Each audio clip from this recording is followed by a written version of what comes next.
Good morning, students. Today we are going to learn the topic change the narration, that is direct to indirect speech. Now, what is most important? We have to learn the structure of the sentence, or how is the structure of the direct speech, how the direct speech can be converted into indirect speech, how can be the structure, the whatever there is in front of you on the whiteboard, what you can understand. This is the general structure of the sentence. Suppose when you see the direct speech in front of you, what you can see? There is speaker, there is a reporting verb, there is listener, and after comma inside the quotation mark there is the sentence. This we can call as a sentence. Right.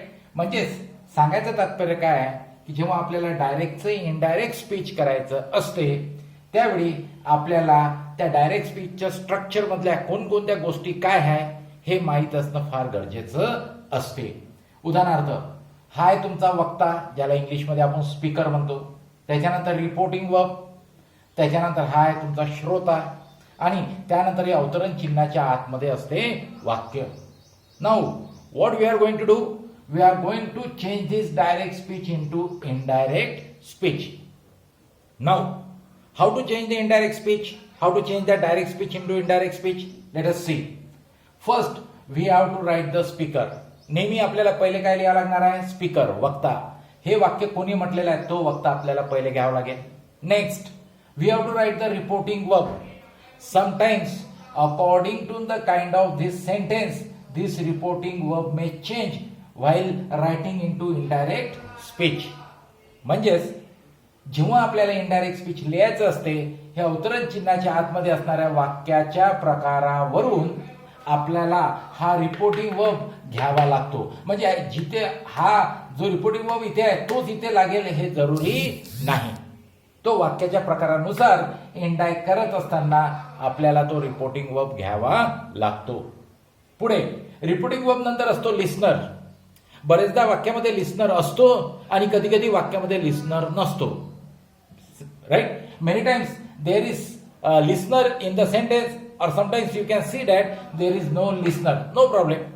If you got the listener, जर तुमच्याजवळ listener असेल तर you can write after reporting verb, and then after listener there is conjunction.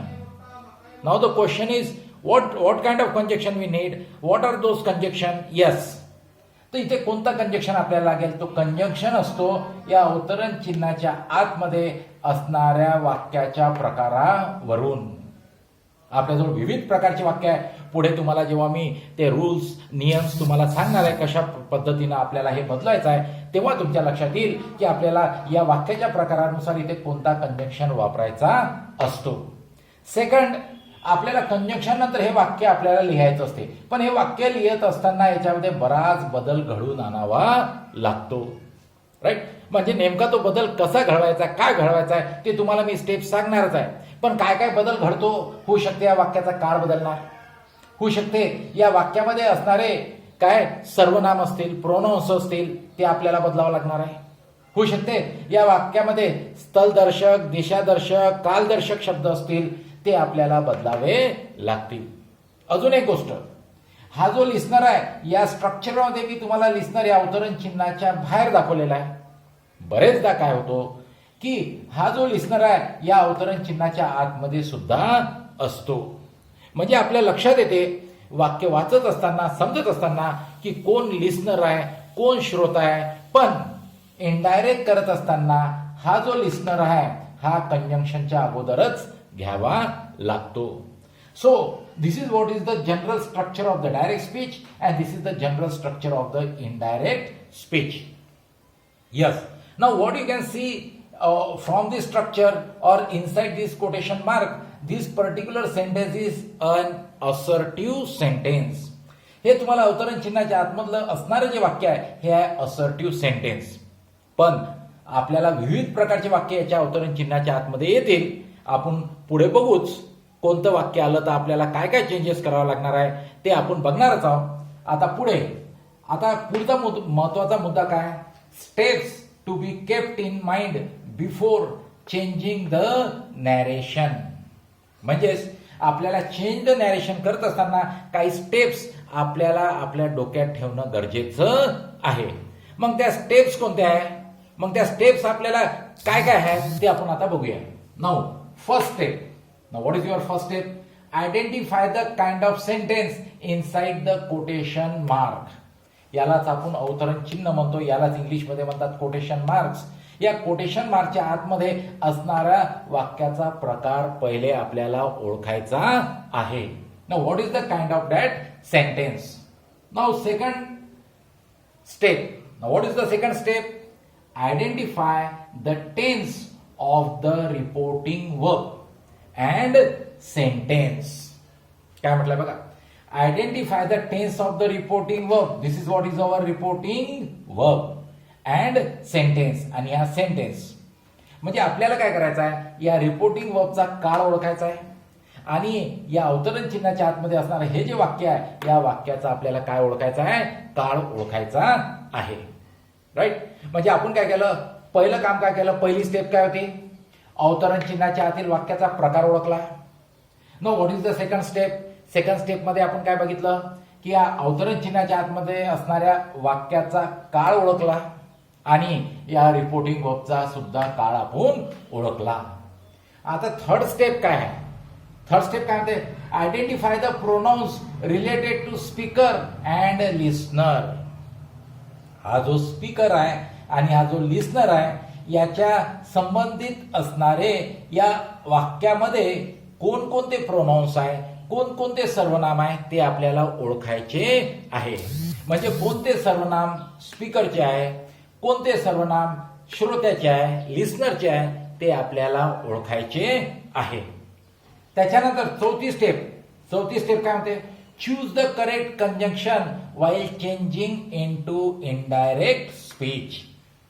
या structure मध्ये आपल्याला दिसते की जेव्हा आपण डायरेक्टचं इनडायरेक्ट करतो तर आपल्याला काय दिसत आहे की आपण इनडायरेक्ट करत असताना हे अवतरण चिन्ह आणि हा कॉमा काढला आणि त्याच्या जागेवर काय लिहिलं आपण, कंजंक्शन. हे आहे तुमचं कंजंक्शन. तुम्हाला माहितच आहे आपल्याजवळ विविध प्रकारचे कंजंक्शन आहे. मुळात दोन प्रकारचे कंजंक्शन आहे, coordinating conjunction and subordinating conjunctions. पण इथे जेव्हा आपण इनडायरेक्ट करतो तर इनडायरेक्ट करत असताना इथे जे कंजंक्शन वापरले जातात ते सहसा कोणते आहे तुमचे, सबऑर्डिनेटिंग कंजंक्शन्स. मग नेमकं कोणतं सबऑर्डिनेटिंग कंजंक्शन आहे, ते कोणतं कंजंक्शन इथे वापरायचं आहे ते आपल्याला या वाक्याच्या प्रकारानुसार घ्यायचं आहे. हा वाक्याचा प्रकार आपल्याला सांगेल की इथे कोणतं कंजंक्शन घेणार आहोत. म्हणजे चौथी स्टेप मध्ये म्हटलेलं आहे, choose the correct conjunction while changing into indirect speech. Right? So how to change into indirect speech and how to select that particular conjunction that we are going to see further. पुढे fifth, पाचवी step काय आहे बघा, as per the rules change the tense of sentence, change the pronouns. मग नियमानुसार तुम्हाला या वाक्याचा काळ बदलावा लागणार आहे आणि त्या वाक्यामध्ये येणारे जे प्रोनाउन्स आहे, first person second person pronounce आहे ते आपल्याला बदलायचे आहेत. म्हणजेच अवतरण चिन्हाच्या आतमध्ये जे प्रथम पुरुष आणि द्वितीय पुरुष सर्वनाम राहतील ते आपल्याला बदलायचे आहे, तृतीय पुरुष सर्वनाम बदलायचे नसतात. अशा प्रकारे हे 5 स्टेप्स आहे आणि हे 5 स्टेप्स आपल्याला लक्षात ठेवायचे आहेत. आता पुढे जाऊया, आपल्याला काय पाहायचं आहे, आता स्टेप्स माहित झाले आहे पण आपण जेव्हा आपल्याला डायरेक्टचं इनडायरेक्ट करायचं आहे तर काही नियम्स आहे, ते रूल्स आहे, ते रूल्स आता आपल्याला बघायचं आहे. Now what we are going to see, we are going to see the rules we have to follow, the rules we have to follow while changing direct to indirect speech. Now let us see that rules. What are those rules? Rules are very simple. They are not difficult. They are very simple. Only thing is that we have to follow it properly. याचे जे नियम असतील अगदी सरळ सोपे आहे. Right, लक्षात ठेवणं फार गरजेचं आहे आणि त्याचं अनुकरण करणं गरजेचं आहे. म्हणजेच डायरेक्टचं जेव्हा आपण इनडायरेक्ट करू तेव्हा ते चुकणार नाही. The rules to be followed while changing direct into indirect speech, right? So rules to be followed while changing direct into indirect speech. So now let us see rule number 1, right? Now what is this rule? Let us see rule number 1. Now what is the rule number 1? Let us see. If the tense of reporting verb is in present tense, there is no need to change the tense of sentence. Yes, let us understand this rule. Now what is the rule? What is the rule saying? If the tense of the reporting verb is in present tense, there is no need to change the tense of sentence. Means let us see from the structure. जर या reporting वर्बचा tense present tense असेल तर indirect करत असताना हा जो sentence आहे या वाक्याच्या सेंटेन्सचं आपल्याला काय बदलायची गरज नाहीये, टेन्स बदलायची गरज नाहीये. तेच म्हणताय बघा, if the tense of reporting verb is in present tense, म्हणजे याचा टेन्स प्रेझेंट असेल, से, सेज, टेल्स, आस्क असं जर असेल तर there is no need to change the tense of sentence, म्हणजे या वाक्याचा काळ आपल्याला बदलायची गरज नाही. तो let us see one example. एक उदाहरण बघूया. Example 1. She says to her friend. She says to her friends, I am confident in my work. I am confident in my work. Now let us see. She says to her friends, I am confident in my work. The first step we will see. Now let us take this example from this rule, rule number 1. Now let us, what we are going to see, the reporting verb. This is your reporting verb. Now let us see what is the reporting verb. Says. Says is, you all know, it is in present tense. What is the tense of this verb? It is present tense. So what does the rule say? If the reporting verb is in present tense, we need not to change the tense of this sentence. Yes. म्हणजेच काय आता हा reporting व present tense मध्ये असल्यामुळे आता या वाक्याचा आपण काळ बदलणार नाही, पण अनेक गोष्टी बदलाव्या लागतात. या वाक्यामध्ये जे सर्वनाम आहे ते बदलायचे आहे. प्रथम पुरुष द्वितीय पुरुष सर्वनाम असेल ते बदलायचे आहे. उदाहरणार्थ आय आणि माय हे प्रथम पुरुष आहे. इंग्लिशमध्ये ज्याला आपण म्हणतो फर्स्ट पर्सन प्रोनाउन्स. आणि हे कोणाचे आहे? वक्त्याचे. वक्ता कोण आहे? शी. आणि शी हा कोण आहे? थर्ड पर्सन आहे. हा थर्ड पर्सन असल्यामुळे यांना सुद्धा थर्ड पर्सन करावे लागतात. डोंट वरी, हे सर्वनाम कसे बदलतात आपण त्याचा स्पेशल नोट्स घेणार आहे. So first of all we are going to justify this rule. Let us see. Now we are going to change it into indirect speech. Now what is our speaker? Speaker is she. हा वक्ता आहे. आता reporting verb काय? Says to. आणि वाक्याचा प्रकार कोणता आहे? असर्टिव्ह. इनडायरेक्ट करत असताना हा सेज टू च करावं लागेल आपल्याला टेल्स. का बरं? कारण की इथे श्रोता आहे, लिस्नर आहे. जर लिस्नर नसता तर मग आपण नुसतं लिहिलं असतं सेज, पण आता इथे लिस्नर असल्यामुळे आपण काय केलं? टेल्स. शी टेल्स कोणाला? Her friends. आता हर फ्रेंड्स कोण आहे? तुमचे listener. She tells her friend. She tells her friend. आता now what we need? We need conjunction. आता आपल्याला कंजंक्शनची गरज आहे. आता वाक्याचा प्रकार बघूया. हा वाक्याचा प्रकार आहे असर्टिव्ह. हे असर्टिव्ह वाक्य असल्यामुळे आपण इथे कंजंक्शन वापरणार आहे दॅट. दॅट कंजंक्शन वापरायचं आहे असर्टिव्ह वाक्याकरता. आता आपल्याला हे अवतरण चिन्हाने कॉमा काढलं आणि आता टाकलं आपण कंजक्शन. आता या वाक्याला इनडायरेक्ट करणं सुरू करूया. पहिले आपण बघूया पहिले सर्वनाम pronoun. No what is this pronoun I and my this both are first person pronoun and these first person pronouns are related to the speaker and now who is the speaker? She. आता बघूया मग I च सुद्धा third person होणार आहे. Third person हा singular pronoun आहे. मग थर्ड पर्सन सिंग्युलर प्रोनाउन कोणते आहे? ही आणि शी. मग आय कोणाचा आहे? शीच आहे. म्हणजे आयच्या जागेवर काय येणार आहे? शी. दॅट शी. पण शी सोबत यम लागत नाही. मग यमच्या जागेवर काय घेऊ आपण? इज. पण यमच्या जागेवर इज टाकल्यानं वाक्याचा काळ बदलतो का? नाही. वाक्याचा काळ तोच आहे. Simple present tense. इथे आपण सिंपल प्रेझेंट टेन्स मेंटेन करणार आहोत. She is confident in my हा कोणतं स्वरूप आहे? पॉझेसिव्ह फॉर्म, ज्याला आपण मराठीत म्हणतो षष्टी स्वरूप. म्हणजे मायच्या जागेवर याचं षष्टी स्वरूप येईल. मग शीचं षष्टी स्वरूप काय? What is the possessive form of she? And the possessive form of she is her in her work. आणि शेवटी फुल स्टॉप. झालं हे वाक्य indirect speech. Let us take a review. बघूया पुन्हा एकदा आपण नेमकं काय केलंय. आपण काय केलंय बघा. काय केलं आपण? पहिले वाक्य एक्झामाइन केलं, आयडेंटिफाय केलं. या वाक्याचा प्रकार हा आपल्याला असर्टिव्ह दिसला. या वाक्याचा काळ बघितला. यम हे क्रियापद आहे, सिंपल प्रेझेंट टेन्स. नंतर स्पीकर बघितलं, स्पीकर इज शी. नंतर बघितलं आपण कोण? Listener. Who is the listener? Her friend.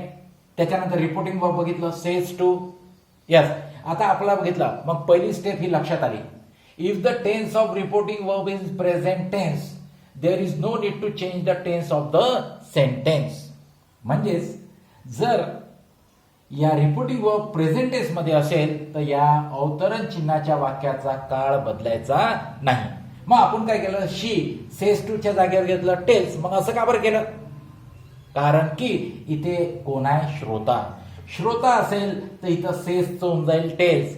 Sed past tense असेल तर इथं झालं असतं टोल्ड आणि हा टू निघून जातो. मग घेतला कोण? She tells. त्याच्यानंतर हा वक्ता रिपोर्टिंग वर्ब. नंतर काय पाहिजे? श्रोता, listener. Now who is your listener?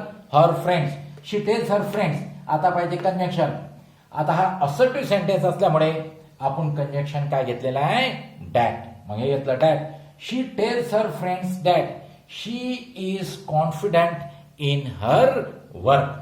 आपण यमचं काय केलं? इज. आणि आयचं काय केलं? शी. का बरं? कारण की स्पीकर आपला थर्ड पर्सन आहे. तर जितकी फर्स्ट पर्सन प्रोनाउन असतात, आय, मी, माय सेल्फ, हे कोणाचे असतात? स्पीकरचे. मग स्पीकर ज्या स्थितीत आहे तो थर्ड पर्सन आहे, तर म्हणजे हे पण थर्ड पर्सन करायचे. मग आयचं केलं आपण शी, कारण की आय हा या वक्त्याचा आहे. माय पण हा कोणाचा आहे? वक्त्याचा आहे. मग आपण काय केलं? मायचं her. Right. So this is what we have to see. आयचं केलं शी, मायचं केलं हर. आणि वाक्याचा काळ बदलला. काळ बदलला नाही, फक्त वर्ब बदललं. आय सोबत यम लागतो सिंपल प्रेझेंट टेन्स मध्ये. मग शी सोबत आपण काय घेतलं? Is. So in this way, first point we can understand that when the reporting verb is in present tense, we need not to change the tense of the sentence in indirect speech. So this is what is our first step. Now let us learn the second rule. Right? Now let us see what is our second rule. Rule number 2. Rule number 2. Now this is important. Let us see rule number 2. If reporting verb is in past tense, if the reporting verb is in past tense, change the tense of sentence. Change the tense of sentence as given below. Right? As given below means different tenses are there, and how to change that tense, let us see from this given column. Yes. Now let us see. Again, या point कडे लक्ष देऊया, या rule कडे, या नियमाकडे लक्ष देऊया. If reporting verb is in past tense, जर तुमचा रिपोर्टिंग वर्ब हा पास्ट टेन्स मध्ये असेल तर काय म्हटलेलं आहे, change the tense of sentence as given below. म्हणजे या सेंटेन्सचा आपल्याला टेन्स खालील दिलेल्या पद्धतीत बदलायचा आहे. तर खालील दिलेली पद्धत म्हणजे नेमकं काय आहे, तर let us see what is that particular given below. What is that thing? Let us see. Suppose this is direct speech, and now we are going to change it into indirect speech. Yes, now see, means here we are going to write the tense of the sentence in the direct speech, and when the reporting verb is in past tense, how we have to change it into indirect speech, how we have to change the tense of that direct speech sentence into indirect speech. Now let us see. Suppose present tense. I mean to say that if this sentence is having present tense, it will change into past tense. Past tense means, suppose if there is simple present, while changing into indirect speech, the reporting verb is in past tense, then it will change the tense of this sentence will be changed into which tense? It will change into past tense. म्हणजेच जेव्हा reporting verb हा past tense मध्ये असेल आणि आता वाक्याला आपल्याला indirect करायचं आहे आणि या वाक्याचा काळ आपण ओळखला, कोणता आहे, प्रेझेंट टेन्स. तर इनडायरेक्ट करत असताना त्याचा काय होईल, पास्ट टेन्स. मग आपल्याजवळ प्रेझेंट टेन्स किती आहे, 4. We got 4 present tense. And what are those 4 present tense? Simple present, present continuous, present perfect and present perfect continuous tense. म्हणजे चारही प्रेझेंट टेन्स काय चेंज होऊन जातील, past. Means simple present will change into simple past, present continuous will change into past continuous, present perfect will change into past perfect, present perfect continuous tense will change into past perfect tense. Now suppose second, if the tense of this sentence is simple past, म्हणजेच या वाक्याचा काळ जर simple past असेल आणि हा reporting verb past tense मध्ये असेल तर मग याचा काळ काय चेंज होऊन जाईल, या काळाचा कोणता काळ इनडायरेक्ट करताना चेंज होईल, हे होऊन जाईल तुमचं पास्ट परफेक्ट. याला काय करावं लागेल आपल्याला, पास्ट परफेक्ट. म्हणजे या वाक्याचा काळ जर सिंपल पास्ट असेल आणि रिपोर्टिंग वर्ब पास्ट टेन्स मध्ये असेल ते इनडायरेक्ट करत असताना या सिंपल पास्टचं काय होऊन जाईल, पास्ट परफेक्ट. पुढे जाऊया, पास्ट कंटिन्युअस. पास्ट कंटिन्युअस, जर पास्ट कंटिन्युअस असेल, या वाक्याचा काळ पास्ट कंटिन्युअस आहे, रिपोर्टिंग वर्ब पास्ट टेन्स मध्ये आहे, तर इनडायरेक्ट करत असताना या वाक्याचा काळ कसा बदलतो बघा. म्हणजे इनडायरेक्ट करत असताना त्या पास्ट कंटिन्युअसचं काय करायचं आहे, past perfect continuous, past perfect continuous. पुढे जाऊया, चौथा. म्हणजे हा सिंपल पास्ट असेल, रिपोर्टिंग वर्ब पास्ट टेन्स मध्ये असेल, ते इनडायरेक्ट करत असताना याचं काय करू आपण, पास्ट परफेक्ट कंटिन्युअस. पुढे जाऊया, जर त्या डायरेक्ट स्पीच मधल्या वाक्याचा काळ पास्ट परफेक्ट असेल,